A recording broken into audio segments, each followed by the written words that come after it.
Hey, it's Darrell Weston again. We're here at the MMC. We're going to talk about auto blocks and how to use them. And so I've got a couple of examples. One of the things you want to think about when you're making these is try and get a soft, pliable cord. If it's real shiny and hard, it's not going to bite ropes very well. The other thing is just what size you're going to use.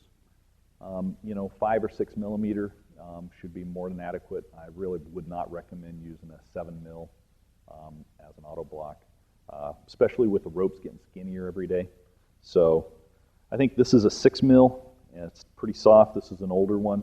This started off as about 3.5 feet of cord, okay? So that gives you a clue as to what size you're going to need.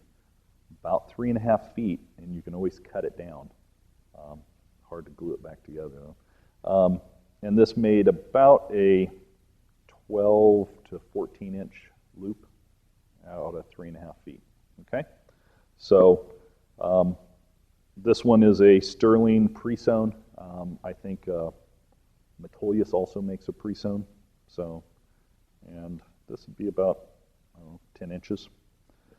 This is what I really love, and it's the sterling hollow block. It's kind of square or rectangle tube. Melts at something like 900 and some degrees, so really high heat. It's 14 kilonewton. This one says it's a 13.5 inch.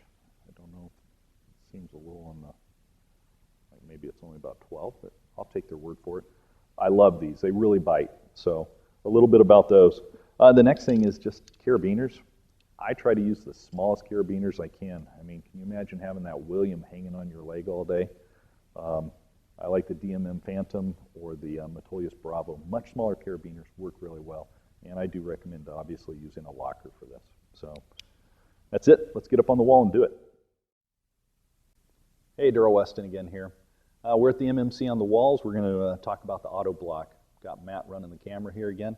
So first things first, I'm clipped into 2 bolts with my personal, so safety. Helmet on for safety.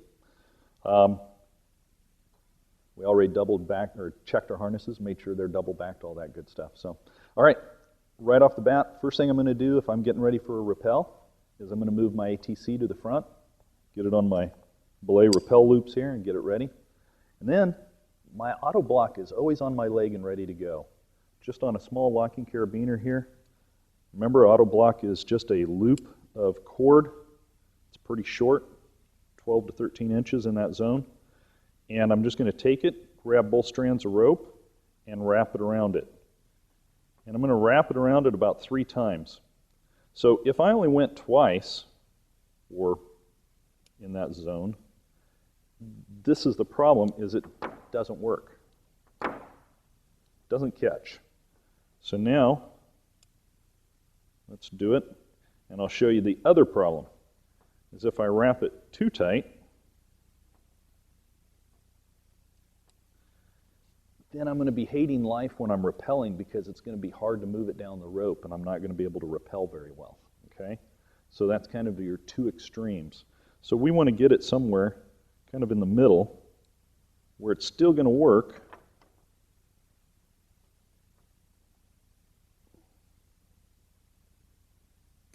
about like so. There we go. Now I can lock it up.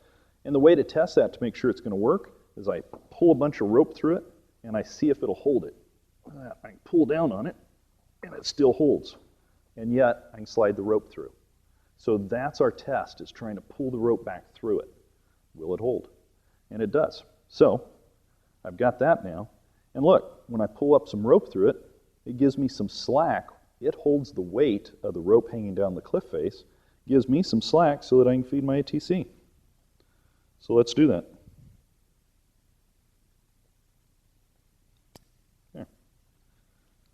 So that's how we use our auto block for putting it on. Now in a minute, we'll do actually using it and having it hold.